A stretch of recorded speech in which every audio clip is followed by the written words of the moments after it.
ಓಂ ಶಾಂತಿ. ತಾರೀಕು 10/1/2026 ಪ್ರಾತಃ ಮುರಳಿ. ಮಧುರ ಮಕ್ಕಳೇ, ನಿಮ್ಮ ನೆನಪಿನ ಯಾತ್ರೆಯು ಬಹಳ ಗುಪ್ತವಾಗಿದೆ.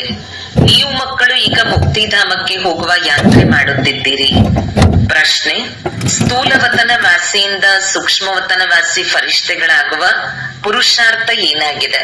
ಉತ್ತರ: ಸೂಕ್ಷ್ಮವತನವಾಸಿ ಫರಿಷ್ಠೆಗಳಾಗಬೇಕೆಂದರೆ ಆತ್ಮಿಕ ಸೇವೆಯಲ್ಲಿ ಮೂಳೆ ಮೂಳೆಯನ್ನು ಸ್ವಾಹ ಮಾಡಿ. ಮೂಳೆ ಮೂಳೆಗಳನ್ನು ಸ್ವಾಹ ಮಾಡದೆ ಫರಿಷ್ಠೆಗಳಾಗಲು ಸಾಧ್ಯವಿಲ್ಲ. ಏಕೆಂದರೆ ಫರಿಷ್ಠೆಗಳಿಗೆ ಮೂಳೆ ಮಾಂಸಗಳಿರುವುದಿಲ್ಲ. ಈ ಬೇಹದ್ದಿನ ಸೇವೆಯಲ್ಲಿ ದದೀಚಿ ಋಷಿಯ ರೀತಿ ಮೂಳೆ ಮೂಳೆಯನ್ನು ಸವೆಸಬೇಕು. ಆಗ ವ್ಯಕ್ತದಿಂದ ಅವ್ಯಕ್ತ ಆಗುವಿರಿ. ಗೀತೆ: ಧೈರ್ಯ ತಾಳು ಮಾನವನೇ. ಓಂ ಶಾಂತಿ. ಮಕ್ಕಳಿಗೆ ಈ ಗೀತೆಯಿಂದ ಧೈರ್ಯ ತಾಳಿ ಎಂದು ಸೂಚನೆ ಸಿಕ್ಕಿತು. ಮಕ್ಕಳಿಗೆ ತಿಳಿದಿದೆ, ನಾವು ಶ್ರೀಮತದಂತೆ ಪುರುಷಾರ್ಥ ಮಾಡುತ್ತಿದ್ದೇವೆ ಮತ್ತು ನಾವು ಈ ಗುಪ್ತ ಯೋಗದ ಯಾತ್ರೆಯಲ್ಲಿದ್ದೇವೆ. ಈ ಯಾತ್ರೆಯಂತೂ ತನ್ನ ಸಮಯದಲ್ಲಿ ಮುಕ್ತಾಯವಾಗಬೇಕು. ಮುಖ್ಯವಾದದ್ದು ಈ ಯಾತ್ರೆ ಆಗಿದೆ. ಇದನ್ನು ನಿಮ್ಮ ವಿನಃ ಮತ್ಯಾರೂ ತಿಳಿದುಕೊಂಡಿಲ್ಲ. ಯಾತ್ರೆಗೆ ಖಂಡಿತ ಹೋಗಬೇಕು ಮತ್ತು ಕರೆದುಕೊಂಡು ಹೋಗುವ ಮಾರ್ಗದರ್ಶಕರು ಬೇಕು. ಇದಕ್ಕೆ ಪಾಂಡವ ಸೇನೆ ಎಂದು ಹೆಸರನ್ನಿಡಲಾಗಿದೆ. ಈಗ ಯಾತ್ರೆಯಲ್ಲಿದ್ದೀರಿ. ಸ್ಥೂಲ ಯುದ್ಧದ ಮಾತಲ್ಲ. ಪ್ರತಿಯೊಂದು ಮಾತು ಗುಪ್ತವಾಗಿದೆ. ಯಾತ್ರೆಯು ಬಹಳ ಗುಪ್ತವಾಗಿದೆ. ಶಾಸ್ತ್ರಗಳಲ್ಲಿಯೂ ಇದೆ. ತಂದೆಯು ತಿಳಿಸುತ್ತಾರೆ, ನನ್ನನ್ನು ನೆನಪು ಮಾಡಿದರೆ ನನ್ನ ಬಳಿ ಬಂದು ಬಿಡುವಿರಿ. ಇದು ಯಾತ್ರೆ ಆಯಿತಲ್ಲವೇ? ತಂದೆಯು ಎಲ್ಲಾ ಶಾಸ್ತ್ರಗಳ ಸಾರವನ್ನು ತಿಳಿಸುತ್ತಾರೆ. ಪ್ರತ್ಯಕ್ಷದಲ್ಲಿ ಕಾರ್ಯದಲ್ಲಿ ತೆಗೆದುಕೊಂಡು ಬರುತ್ತಾರೆ. ನಾವಾತ್ಮರು ನಮ್ಮ ನಿರ್ವಾಣಧಾಮಕ್ಕೆ ಯಾತ್ರೆ ಮಾಡಬೇಕು. ವಿಚಾರ ಮಾಡಿದಾಗ ಅರ್ಥ ಮಾಡಿಕೊಳ್ಳಬಹುದು.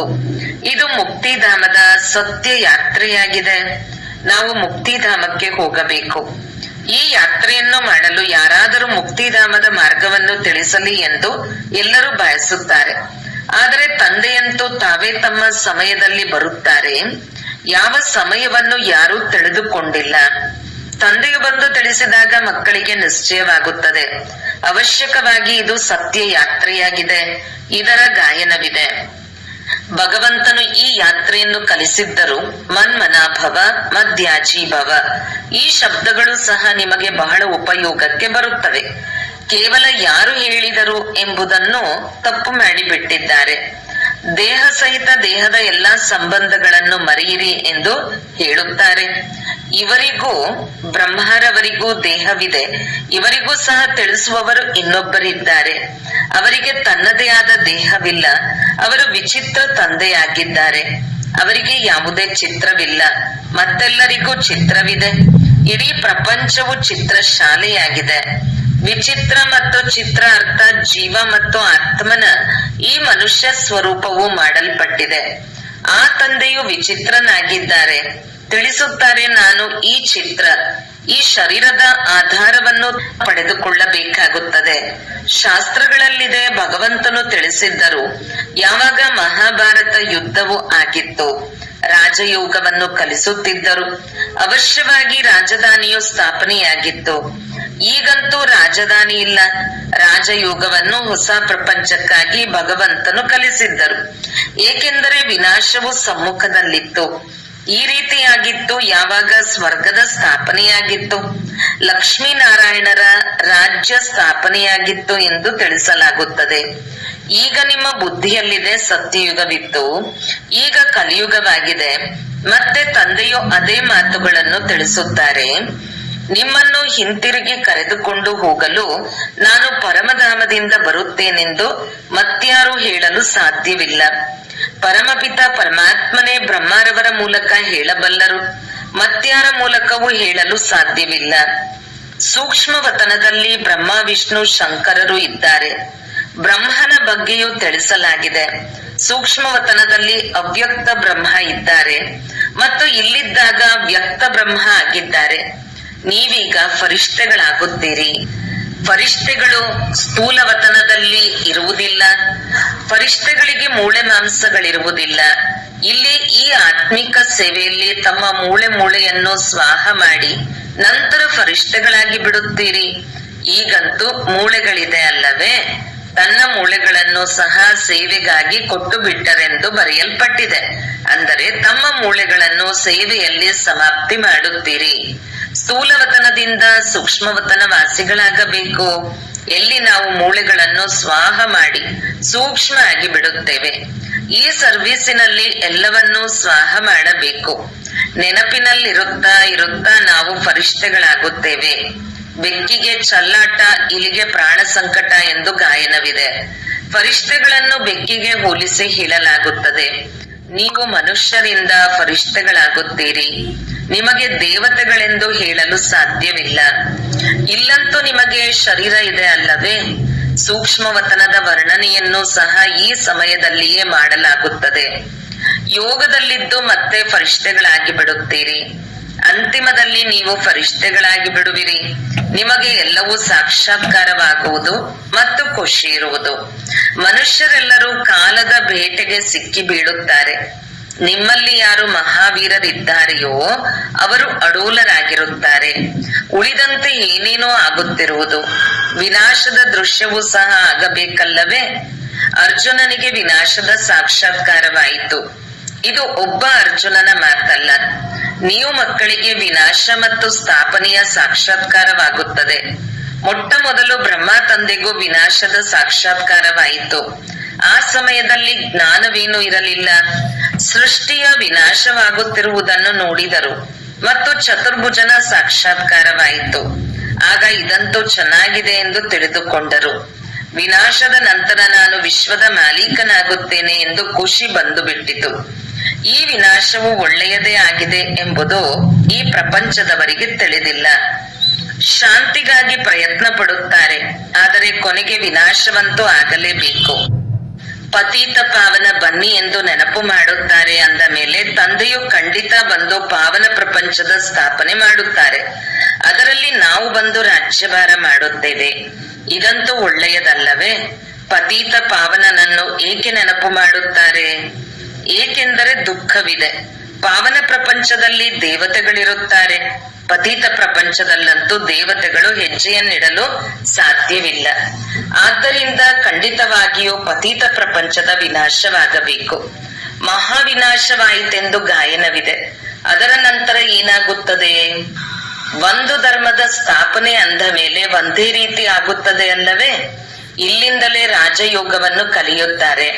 ವಿನಾಶವಾಗುವುದು ಬಾಕಿ. ಭಾರತದಲ್ಲಿ ಯಾರು ಉಳಿಯುವರು? ಯಾರು ರಾಜಯೋಗವನ್ನು ಕಲಿಯುವರು, ಜ್ಞಾನವನ್ನು ಕೊಡುವರು, ಅವರೇ ಉಳಿಯುತ್ತಾರೆ. ಎಲ್ಲದರ ವಿನಾಶವಾಗಬೇಕಾಗಿದೆ. ಇದರಲ್ಲಿ ಹೆದರುವ ಮಾತಿಲ್ಲ. ಪತೀತ ಪಾವನನನ್ನು ಕರೆಯುತ್ತಾರೆ. ಅವರು ಬರುತ್ತಾರೆಂದ ಮೇಲೆ ಖುಷಿಯಾಗಬೇಕಲ್ಲವೇ? ತಂದೆಯು ತಿಳಿಸುತ್ತಾರೆ, ವಿಕಾರದಲ್ಲಿ ಹೋಗಬೇಡಿ. ಈ ವಿಕಾರದ ಮೇಲೆ ಜಯಗಳಿಸಿ ಅಥವಾ ದಾನ ಕೊಟ್ಟರೆ ಗ್ರಹಣವು ಬಿಡುವುದು. ಭಾರತದ ಗ್ರಹಣವು ಖಂಡಿತ ಬಿಡುಗಡೆಯಾಗುವುದು. ಎಲ್ಲರೂ ಶ್ಯಾಮನಿಂದ ಸುಂದರರಾಗಬೇಕು. ಸತ್ಯಯುಗದಲ್ಲಿ ಪವಿತ್ರ ದೇವತೆಗಳಿದ್ದರು ಅಂದ ಮೇಲೆ ಅವರು ಅವಶ್ಯಕವಾಗಿ ಇಲ್ಲಿಂದಲೇ ಆಗುವರು. ಶ್ರೀಮತದಿಂದ ನಾವು ನಿರ್ವಿಕಾರಿಗಳಾಗುತ್ತೇವೆ ಎಂಬುದನ್ನು ಮಕ್ಕಳು ತಿಳಿದುಕೊಂಡಿದ್ದೀರಿ. ಭಗವಾನು ವಾಚ ಇದು ಗುಪ್ತವಾಗಿದೆ. ಶ್ರೀಮತದಂತೆ ನಡೆದು ನೀವು ರಾಜ್ಯಭಾಗ್ಯವನ್ನು ಪಡೆಯುತ್ತೀರಿ. ತಂದೆಯು ತಿಳಿಸುತ್ತಾರೆ, ಮಕ್ಕಳೇ, ನೀವು ನರನಿಂದ ನಾರಾಯಣರಾಗುತ್ತೀರಿ. ಸೆಕೆಂಡಿನಲ್ಲಿ ರಾಜ್ಯಭಾಗ್ಯ ಸಿಗುತ್ತದೆ. ಆದಿಯಲ್ಲಿ ಕನ್ಯೆಯರು 4-5 ದಿನಗಳಾದರೂ ವೈಕುಂಠದಲ್ಲಿ ಇದ್ದು ಬಿಡುತ್ತಿದ್ದರು. ಶಿವತಂದೆಯು ಬಂದು ಮಕ್ಕಳಿಗೆ ವೈಕುಂಠದ ಸಾಕ್ಷಾತ್ಕಾರ ಮಾಡಿಸುತ್ತಿದ್ದರು. ದೇವತೆಗಳು ಎಷ್ಟು ಘನತೆಯಿಂದ ಬರುತ್ತಿದ್ದರು. ಆದ್ದರಿಂದ ಮಕ್ಕಳಿಗೆ ಹೃದಯಕ್ಕೆ ನಾಟುತ್ತದೆ. ಅವಶ್ಯಕವಾಗಿ ಗುಪ್ತ ವೇಷದಲ್ಲಿ ಬರುವಂತಹ ತಂದೆಯು ನಮಗೆ ತಿಳಿಸುತ್ತಿದ್ದಾರೆ.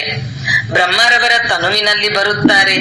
ಬ್ರಹ್ಮರವರ ಶರೀರವು ಇಲ್ಲಿಯೇ ಬೇಕಲ್ಲವೇ? ಪ್ರಜಾಪಿತ ಬ್ರಹ್ಮನ ಮೂಲಕ ಸ್ಥಾಪನೆ. ತಂದೆಯು ತಿಳಿಸಿದ್ದಾರೆ, ಯಾರೇ ಬಂದರೂ ಸಹ ಅವರೊಂದಿಗೆ ಕೇಳಿ, ನೀವು ಯಾರ ಬಳಿ ಬರುತ್ತೀರಿ? ಬ್ರಹ್ಮಕುಮಾರಿಯರ ಬಳಿ ಎಂದು ಹೇಳುತ್ತಾರೆ. ಆಗ ಒಳ್ಳೆಯದು. ಬ್ರಹ್ಮನ ಹೆಸರು ಏನೆಂದಾದರೂ ಕೇಳಿದ್ದೀರಾ ಎಂದು ಪ್ರಶ್ನಿಸಿ. ಪ್ರಜಾಪಿತನಂತೂ ಇದ್ದಾರಲ್ಲವೇ? ನಾವೆಲ್ಲರೂ ಅವರ ಮಕ್ಕಳಾಗಿದ್ದೇವೆ. ಮೊದಲು ಸಹ ಆಗಿದ್ದೆವು. ಬ್ರಹ್ಮರವರ ಮೂಲಕ ಸ್ಥಾಪನೆ ಎಂದರೆ ಜೊತೆಯಲ್ಲಿ ಬ್ರಾಹ್ಮಣರು ಇರಬೇಕಲ್ಲವೇ? ತಂದೆಯು ಬ್ರಹ್ಮರವರ ಮೂಲಕ ಯಾರಿಗೆ ತಿಳಿಸುತ್ತಾರೆ? ಶೂದ್ರರಿಗಂತೂ ತಿಳಿಸುವುದಿಲ್ಲ. ಇವರು ಬ್ರಹ್ಮಮುಖ ವಂಶಾವಳಿ ಬ್ರಾಹ್ಮಣರಾಗಿದ್ದಾರೆ. ಶಿವ ತಂದೆಯು ಬ್ರಹ್ಮರವರ ಮೂಲಕ ಬಂದು ತನ್ನ ಮಕ್ಕಳನ್ನಾಗಿ ಮಾಡಿಕೊಂಡಿದ್ದಾರೆ. ಬ್ರಹ್ಮ ಕುಮಾರ ಕುಮಾರಿಯರು ಎಷ್ಟೊಂದು ಮಂದಿ ಇದ್ದಾರೆ. ಎಷ್ಟೊಂದು ಸೇವಾ ಕೇಂದ್ರಗಳಿವೆ. ಎಲ್ಲಾ ಸೇವಾ ಕೇಂದ್ರಗಳಲ್ಲಿ ಬ್ರಹ್ಮ ಕುಮಾರಿಯರು ಓದಿಸುತ್ತಾರೆ. ಇಲ್ಲಿ ನಮಗೆ ತಾತನ ಆಸ್ತಿಯು ಸಿಗುತ್ತದೆ. ಭಗವಾನ್ ವಾಚ, ನಿಮಗೆ ರಾಜಯೋಗವನ್ನು ಕಲಿಸುತ್ತೇನೆ. ತಂದೆಯು ನಿರಾಕಾರನಾಗಿರುವ ಕಾರಣ ಇವರ ಶರೀರವನ್ನು ಆಧಾರವನ್ನಾಗಿ ತೆಗೆದುಕೊಂಡು ನಮಗೆ ಜ್ಞಾನವನ್ನು ತಿಳಿಸುತ್ತಾರೆ. ಪ್ರಜಾಪಿತನಿಗೆ ಎಲ್ಲರೂ ಮಕ್ಕಳಾಗಿರಬೇಕಲ್ಲವೇ? ನಾವು ಪ್ರಜಾಪಿತ ಬ್ರಹ್ಮಕುಮಾರ ಕುಮಾರಿಯರಾಗಿದ್ದೇವೆ. ಶಿವ ತಂದೆಯು ತಾತನಾಗಿದ್ದಾರೆ. ಅವರು ನಮ್ಮನ್ನು ದತ್ತು ಮಾಡಿಕೊಂಡಿದ್ದಾರೆ. ಬ್ರಹ್ಮರವರ ಮೂಲಕ ನಾವು ತಾತನಿಂದ ಓದುತ್ತಿದ್ದೇವೆಂದು ನಿಮಗೆ ತಿಳಿದಿದೆ. ಈ ಲಕ್ಷ್ಮೀನಾರಾಯಣ ಇಬ್ಬರು ಸ್ವರ್ಗದ ಮಾಲೀಕರಲ್ಲವೇ? ಭಗವಂತನು ಒಬ್ಬರೇ ಶ್ರೇಷ್ಠಾತಿ ಶ್ರೇಷ್ಠ ನಿರಾಕಾರನಾಗಿದ್ದಾರೆ. ಮಕ್ಕಳಿಗೆ ಧಾರಣೆಯು ಬಹಳ ಚೆನ್ನಾಗಿರಬೇಕು. ಮೊಟ್ಟ ಮೊದಲಿಗೆ ತಿಳಿಸಿ, ಭಕ್ತಿ ಮಾರ್ಗದಲ್ಲಿ ಇಬ್ಬರು ತಂದೆಯರಿರುತ್ತಾರೆ. ಸ್ವರ್ಗದಲ್ಲಿ ಒಬ್ಬರೇ ತಂದೆ ಇರುತ್ತಾರೆ. ಈಗ ಪಾರಲೌಕಿಕ ತಂದೆಯ ಮೂಲಕ ಆಸ್ತಿಯು ಸಿಕ್ಕಿದ ನಂತರ ಮತ್ತೆ ಸತ್ಯಯುಗದಲ್ಲಿ ನೆನಪಿಕೆ ಮಾಡುತ್ತೀರಿ. ಅವರನ್ನು ನೆನಪು ಮಾಡಲು ಅಲ್ಲಿ ದುಃಖವೇ ಇರುವುದಿಲ್ಲ. ದುಃಖಹರ್ತ ಸುಖಕರ್ತನೆಂದು ಹಾಡುತ್ತಾರೆ. ಅದು ಈಗಿನ ಮಾತಾಗಿದೆ. ಯಾವುದು ಕಳೆದು ಹೋಗುವುದೋ ನಂತರ ಅದರ ಗಾಯನವಾಗುತ್ತದೆ. ಮಹಿಮೆಯು ಒಬ್ಬರದೇ ಆಗಿದೆ. ಆ ಒಬ್ಬ ತಂದೆಯೇ ಬಂದು ಪತೀತರನ್ನು ಪಾವನ ಮಾಡುತ್ತಾರೆ. ಮನುಷ್ಯರು ಇದನ್ನು ತಿಳಿದುಕೊಂಡಿಲ್ಲ. ಅವರು ಕಳೆದು ಹೋದ ಕಥೆಯನ್ನು ಬರೆಯುತ್ತಾರೆ. ನೀವೀಗ ತಿಳಿದುಕೊಳ್ಳುತ್ತೀರಿ. ಅವಶ್ಯಕವಾಗಿ ತಂದೆಯು ರಾಜಯೋಗವನ್ನು ಕಲಿಸಿದರು. ಯಾವುದರಿಂದ ರಾಜ್ಯ ಭಾಗ್ಯ ಸಿಕ್ಕಿತು. ನಂತರ 84 ಜನ್ಮಗಳ ಚಕ್ರವನ್ನು ಸುತ್ತಿದೆವು. ಈಗ ಪುನಃ ನಾವು ಓದುತ್ತಿದ್ದೇವೆ. ನಂತರ 21 ಜನ್ಮಗಳವರೆಗೆ ರಾಜ್ಯಭಾರ ಮಾಡುತ್ತೇವೆ. ಇಂತಹ ದೇವತೆಗಳಾಗುತ್ತೇವೆ. ಕಲ್ಪದ ಮೊದಲು ಸಹ ಈ ರೀತಿ ಆಗಿದ್ದೆವು. ನಾವು ಪೂರ್ಣ 84 ಜನ್ಮಗಳ ಚಕ್ರವನ್ನು ಸುತ್ತಿದೆವು ಎಂದು ನೀವು ತಿಳಿದುಕೊಳ್ಳುತ್ತೀರಿ. ಈಗ ಮತ್ತೆ ಸತ್ಯ ತ್ರೇತಾಯುಗದಲ್ಲಿ ಹೋಗುತ್ತೀರಿ. ಆದ್ದರಿಂದಲೇ ತಂದೆಯು ಹೇಳುತ್ತಾರೆ, ಮಕ್ಕಳೇ, ಮೊದಲು ಎಂದಾದರೂ ಮಿಲನ ಮಾಡಿದ್ದೀರಾ? ಇದು ಪ್ರತ್ಯಕ್ಷದ ಮಾತಲ್ಲವೇ? ಯಾರಾದರೂ ಹೊಸಬರು ಕೇಳಿದರೆ 84 ಜನ್ಮಗಳ ಚಕ್ರವಂತೂ ಸರಿಯಾಗಿದೆ ಎಂಬುದನ್ನು ತಿಳಿದುಕೊಳ್ಳುತ್ತಾರೆ. ಯಾರು ಮೊದಲಿನವರಾಗಿದ್ದಾರೆಯೋ ಅವರದೇ ಚಕ್ರವು ಪೂರ್ಣವಾಗಿದೆ. ಬುದ್ಧಿಯಿಂದ ಕೆಲಸ ತೆಗೆದುಕೊಳ್ಳಬೇಕು. ಈ ಮನೆಯಲ್ಲಿ ಇದೇ ಉಡುಪಿನಲ್ಲಿ ಬಾಬಾ, ನಾವು ತಮ್ಮೊಂದಿಗೆ ಅನೇಕ ಬಾರಿ ಮಿಲನ ಮಾಡಿದ್ದೇವೆ ಮತ್ತು ಮಾಡುತ್ತಾ ಇರುತ್ತೇವೆ. ಪತೀತರಿಂದ ಪಾವನ, ಪಾವನರಿಂದ ಪತೀತರಾಗುತ್ತಲೇ ಬಂದಿದ್ದೀರಿ. ಯಾವುದೇ ವಸ್ತು ಸದಾ ಹೊಸದಾಗಿರಲು ಸಾಧ್ಯವಿಲ್ಲ. ಅದು ಖಂಡಿತ ಹಳೆಯದಾಗುತ್ತದೆ. ಪ್ರತಿ ವಸ್ತು ಸತೋ ರಜೋ ತಮೋದಲ್ಲಿ ಬರುತ್ತದೆ. ನೀವೀಗ ತಿಳಿದುಕೊಂಡಿದ್ದೀರಿ, ಹೊಸ ಪ್ರಪಂಚ ಬರುತ್ತಿದೆ. ಅದಕ್ಕೆ ಸ್ವರ್ಗವೆಂದು ಹೇಳಲಾಗುತ್ತದೆ. ಇದು ನರಕವಾಗಿದೆ. ಅದು ಪಾವನ ಪ್ರಪಂಚವಾಗಿದೆ. ಹೇ ಪತೀತ ಪಾವನ, ಬಂದು ನಮ್ಮನ್ನು ಪಾವನ ಮಾಡಿ ಎಂದು ಬಹಳ ಮಂದಿ ಕರೆಯುತ್ತಾರೆ. ಏಕೆಂದರೆ ದುಃಖವು ಅತಿಯಾಗುತ್ತಾ ಹೋಗುತ್ತಿದೆಯಲ್ಲವೇ? ಆದರೆ ನಾವು ಪೂಜ್ಯರಾಗಿದ್ದೆವು, ನಂತರ ಪೂಜಾರಿಗಳಾಗಿದ್ದೇವೆ. ದ್ವಾಪರದಲ್ಲಿ ಪೂಜಾರಿಗಳಾದೆವು. ಅನೇಕ ಧರ್ಮಗಳಾಗುತ್ತಾ ಹೋಯಿತು ಎಂಬುದನ್ನು ತಿಳಿದುಕೊಂಡಿಲ್ಲ. ಅವಶ್ಯವಾಗಿ ಪತೀತರಿಂದ ಪಾವನ, ಪಾವನರಿಂದ ಪತೀತರಾಗುತ್ತಾ ಬಂದಿದ್ದೀರಿ. ಎಲ್ಲ ಆಟವು ಭಾರತದ ಮೇಲಿದೆ. ಈಗ ನೀವು ಮಕ್ಕಳಿಗೆ ಸ್ಮೃತಿ ಬಂದಿದೆ. ನೀವೀಗ ಶಿವ ಜಯಂತಿಯನ್ನು ಆಚರಿಸುತ್ತೀರಿ. ಮತ್ಯಾರು ಶಿವನನ್ನು ತಿಳಿದುಕೊಂಡಿಲ್ಲ. ನಾವು ತಿಳಿದುಕೊಂಡಿದ್ದೇವೆ. ಅವಶ್ಯಕವಾಗಿ ನಮಗೆ ರಾಜಯೋಗವನ್ನು ಕಲಿಸುತ್ತಾರೆ. ಬ್ರಹ್ಮರವರ ಮೂಲಕ ಸ್ವರ್ಗದ ಸ್ಥಾಪನೆಯಾಗುತ್ತಿದೆ. ಅವಶ್ಯವಾಗಿ ಯಾರು ಯೋಗವನ್ನು ಕಲಿಯುವರೋ, ಸ್ಥಾಪನೆ ಮಾಡುವರೋ ಅವರೇ ಮತ್ತೆ ರಾಜ್ಯಭಾಗ್ಯವನ್ನು ಪಡೆಯುತ್ತಾರೆ. ನಾವು ಹೇಳುತ್ತೇವೆ, ನಾವು ಕಲ್ಪಕಲ್ಪವು ತಂದೆಯಿಂದ ಈ ರಾಜಯೋಗವನ್ನು ಕಲಿತಿದ್ದೇವೆ. ತಂದೆಯು ತಿಳಿಸಿದ್ದಾರೆ, ಈಗ ಈ 84 ಜನ್ಮಗಳ ಚಕ್ರವು ಪೂರ್ಣವಾಗುತ್ತದೆ. ಮತ್ತೆ ಹೊಸದಾಗಿ ಚಕ್ರವನ್ನು ಸುತ್ತಬೇಕಾಗಿದೆ. ಚಕ್ರವನ್ನಂತೂ ತಿಳಿದುಕೊಳ್ಳಬೇಕಲ್ಲವೇ? ಬಲೆ ಈ ಚಿತ್ರಗಳಿಲ್ಲದಿದ್ದರೂ ಸಹ ನೀವು ಅನ್ಯರಿಗೆ ತಿಳಿಸಬಲ್ಲಿರಿ. ಇದು ಬಹಳ ಸಹಜ ಮಾತಾಗಿದೆ. ಅವಶ್ಯಕವಾಗಿ ಭಾರತವು ಸ್ವರ್ಗವಾಗಿತ್ತು, ಈಗ ನರಕವಾಗಿದೆ. ಕಲಿಯುಗವು ಇನ್ನೂ ಮಗುವಾಗಿದೆ ಎಂದು ಅವರು ತಿಳಿಯುತ್ತಾರೆ. ಆದರೆ ಇದಂತೂ ಕಲಿಯುಗದ ಅಂತ್ಯವಾಗಿದೆ. ಚಕ್ರವು ಈಗ ಪೂರ್ಣವಾಗುತ್ತದೆ ಎಂದು ನೀವು ಹೇಳುತ್ತೀರಿ. ತಂದೆಯು ತಿಳಿಸುತ್ತಾರೆ, ನಾನು ಪತೀತ ಪ್ರಪಂಚವನ್ನು ಪಾವನ ಮಾಡಲು ಬರುತ್ತೇನೆ. ನಿಮಗೆ ತಿಳಿದಿದೆ, ನಾವು ಪಾವನ ಪ್ರಪಂಚಕ್ಕೆ ಹೋಗಬೇಕು. ನೀವು ಮುಕ್ತಿ, ಜೀವನ್ಮುಕ್ತಿ ಧಾಮ, ಶಾಂತಿಧಾಮ, ಸುಖಧಾಮ ಮತ್ತು ದುಃಖಧಾಮವನ್ನು ತಿಳಿದುಕೊಂಡಿದ್ದೀರಿ. ಆದರೆ ಯಾರ ಅದೃಷ್ಟದಲ್ಲಿಲ್ಲವೋ ಅವರಿಗೆ ನಾವು ಸ್ವರ್ಗದಲ್ಲಿ ಹೋಗಬೇಕೆಂಬ ವಿಚಾರವೇ ಬರುವುದಿಲ್ಲ. ಅವಶ್ಯಕವಾಗಿ ನಾವು ಆತ್ಮರ ಮನೆಯು ಆ ಶಾಂತಿಧಾಮವಾಗಿದೆ. ಅಲ್ಲಿ ಆತ್ಮಕ್ಕೆ ಕರ್ಮೇಂದ್ರಿಯಗಳು ಇಲ್ಲದೇ ಇರುವ ಕಾರಣ ಏನನ್ನೂ ಮಾತನಾಡುವುದಿಲ್ಲ. ಅಲ್ಲಿ ಎಲ್ಲರಿಗೆ ಶಾಂತಿ ಸಿಗುತ್ತದೆ. ಮತ್ತೆ ಸತ್ಯಯುಗದಲ್ಲಿ ಒಂದು ಧರ್ಮವಿರುತ್ತದೆ. ಇದು ಅನಾದಿ ಅವಿನಾಶಿ ವಿಶ್ವ ನಾಟಕವಾಗಿದೆ. ಈ ಚಕ್ರವು ಸುತ್ತುತ್ತಲೇ ಇರುತ್ತದೆ. ಆತ್ಮವೆಂದು ವಿನಾಶವಾಗುವುದಿಲ್ಲ. ಶಾಂತಿಧಾಮದಲ್ಲಿ ಸ್ವಲ್ಪ ಸಮಯ ಇರಲೇಬೇಕಾಗುವುದು. ಇವು ಬಹಳ ತಿಳಿದುಕೊಳ್ಳುವ ಮಾತುಗಳಾಗಿವೆ. ಕಲಿಯುಗವು ದುಃಖಧಾಮವಾಗಿದೆ. ಅನೇಕ ಧರ್ಮಗಳಿವೆ, ಎಷ್ಟೊಂದು ಹೊಡೆದಾಟಗಳಿವೆ.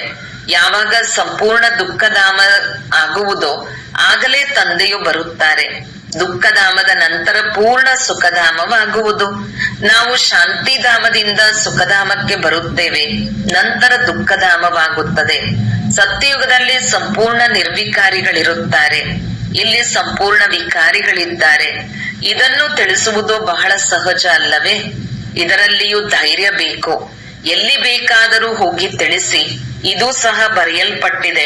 ಹನುಮಂತನು ಸತ್ಸಂಗದಲ್ಲಿ ಹಿಂದೆ ಪಾದರಕ್ಷೆಯ ಬಳಿ ಕುಳಿತು ಕೇಳುತ್ತಿದ್ದನು ಅಂದಾಗ, ಯಾರು ಮಹಾವೀರರಾಗಿರುವರೋ ಅವರು ಎಲ್ಲಿ ಬೇಕಾದರೂ ಹೋಗಿ ಯುಕ್ತಿಯಿಂದ ಅವರು ಏನು ಹೇಳುತ್ತಾರೆ ಎಂದು ಕೇಳಿಸಿಕೊಳ್ಳುತ್ತಾರೆ. ನೀವು ವೇಷ ಬದಲಾಯಿಸಿಕೊಂಡು ಎಲ್ಲಿ ಬೇಕಾದರೂ ಹೋಗಿ ಅವರ ಕಲ್ಯಾಣ ಮಾಡಬಹುದು. ತಂದೆಯೂ ಸಹ ಗುಪ್ತ ವೇಷದಲ್ಲಿ ನಿಮ್ಮ ಕಲ್ಯಾಣ ಮಾಡುತ್ತಿದ್ದಾರೆ ಅಲ್ಲವೇ?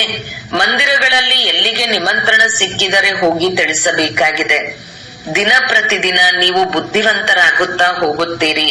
ಅಂದ ಮೇಲೆ ಎಲ್ಲರಿಗೆ ತಂದೆಯ ಪರಿಚಯ ಕೊಡಲೇಬೇಕು, ಪ್ರಯತ್ನ ಪಡಬೇಕು. ಇದು ಗಾಯನವಿದೆ. ಕೊನೆಯಲ್ಲಿ ಸನ್ಯಾಸಿಗಳು, ರಾಜರು ಮೊದಲಾದವರು ಬಂದರು. ರಾಜ ಜನಕನಿಗೆ ಸೆಕೆಂಡಿನಲ್ಲಿ ಜೀವನ್ಮುಕ್ತಿ ಸಿಕ್ಕಿತು. ಮತ್ತೆ ಅವರು ಹೋಗಿ ತ್ರೇತಾಯುಗದಲ್ಲಿ ಅನುಜನಕನಾದರು. ಒಳ್ಳೆಯದು. ಮಧುರಾತಿ ಮಧುರ ಅಗಲಿ ಹೋಗಿ ಮರಳಿ ಸಿಕ್ಕಿರುವ ಮಕ್ಕಳ ಪ್ರತಿ ಮಾತಪಿತಾ ಬಾಪ್ದಾದರವರ ನೆನಪು, ಪ್ರೀತಿ ಹಾಗೂ ಸುಪ್ರಭಾತ. ಆತ್ಮೀಯ ಮಕ್ಕಳಿಗೆ ಆತ್ಮೀಯ ತಂದೆಯ ನಮಸ್ತೆ. ಧಾರಣೆಗಾಗಿ ಮುಖ್ಯ ಸಾರ 1. ಅಂತಿಮ ವಿನಾಶದ ದೃಶ್ಯವನ್ನು ನೋಡಲು ನಮ್ಮ ಸ್ಥಿತಿ ಮಹಾವೀರನ ರೀತಿ ನಿರ್ಭಯ, ಅಡೋಲ ಮಾಡಿಕೊಳ್ಳಬೇಕು. ಗುಪ್ತ ನೆನಪಿನ ಯಾತ್ರೆಯಲ್ಲಿ ಇರಬೇಕು. 2.